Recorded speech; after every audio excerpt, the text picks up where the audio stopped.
What Roberts just said will have Dodgers fans believing all over again. Brad J here with you, Dodgers Digest. Subscribe, like, turn on notifications. Fastest growing channel out there. We continually turn heads in the content with myself and Mike Nelson. All right. The story. I mean, this is like a freaking soap opera. This thing continues.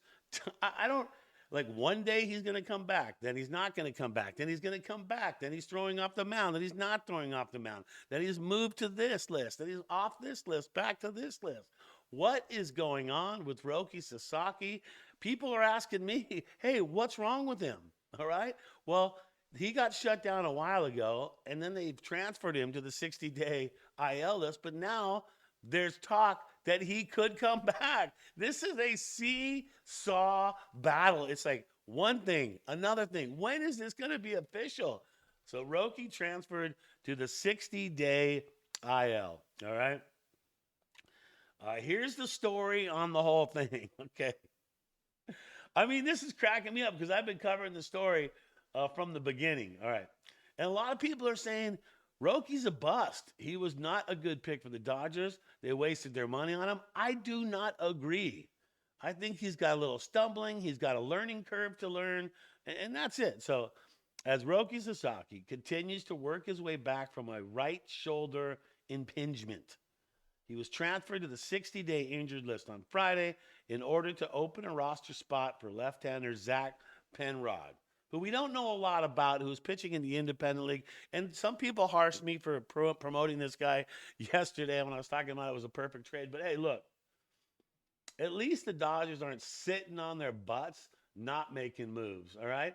And whether you think it's a good move or not, getting Penrod, he's a lefty. Lefties are quite valuable in pitching. And you know what? We'll see what he can do. I'm glad the Dodgers did it. But with that 60-day injured list, that's what Roki Sasaki finds himself on. And plus, the Zach pickup, that's not an expensive pickup at all for the Dodgers. So that's not a bad deal right there at all. So the Dodgers are doing the right thing. The perfect storm is coming. And Roberts had some positive news about Roki. And I'm happy to hear it. All right, Sasaki has been out since May 13th, meaning he now cannot officially be activated until just around the All-Star break. At the time of his shutdown, the team was uncertain he'd be able to pitch again this season. As of now, at least, Sasaki is feeling good. Okay, but you're asking me right now, like, Brad, what did Robert say on the whole thing? What was Rob? What has us believing again, Brad J? Why are we supposed to believe again? Because this Roki thing is up and down and all over the place. All right.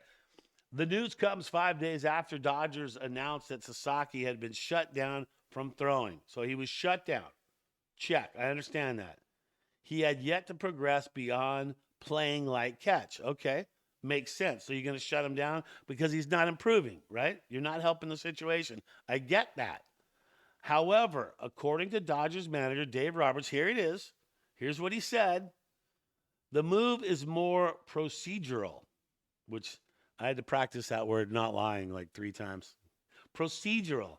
And does not imply a further setback in Sasaki's rehab. In fact, Sasaki resumed throwing on Thursday, playing catch out from 60 to 90 feet.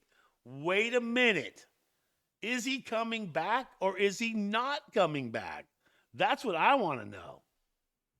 Well, he can't come back at least till the All-Star break. But you know what this means for the Dodgers? And here's the good part about this.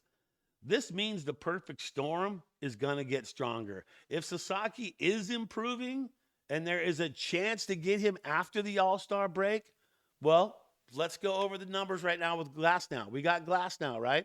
He's been throwing bullpen sessions. He could be going on a rehab before the All-Star break. What? Are you kidding me? No, I'm not kidding you at all. He could be. And then you got Snell. They talk about Snell coming back at All-Star break. So let me do the math here again, even though I failed it in school. You got Sasaki, who could be coming back at All-Star break or right after. You got Glasnow, who could be getting rehab starts before All-Star break and come back at All-Star break.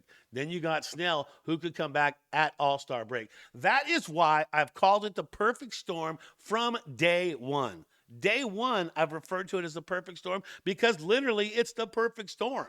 Because when the All-Star break is over and you get your 3 top starters back into the mix, are you freaking kidding me? That's a perfect storm. I don't care how you slice that. That, my friends, is a perfect storm. What has Roki done so far this season?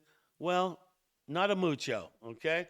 He's pitched 34.1 innings for the boys in blue. He's had 24 strikeouts, a 4.72 ERA. That's not why we paid him, what was it, the $6 million bonus?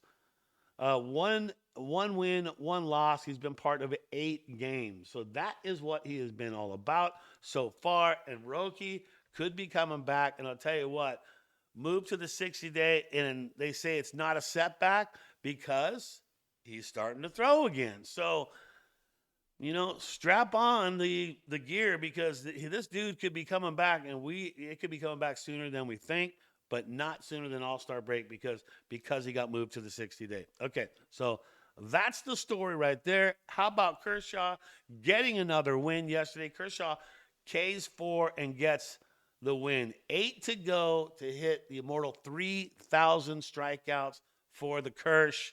Happy about that. Here's how it went. Here's the numbers. There's the line. He pitched 5 innings. He got into trouble. He definitely got into trouble. Walked a couple of guys. Gave up 5 hits, 2 earned runs. His ERA has now come up to 3.31, but he is 3-0. You know what that means? Could Kershaw get 10 wins in the regular season after being out as long as he was? It could happen. It also means he is only 8 strikeouts away from getting 3,000. Could it happen in one game?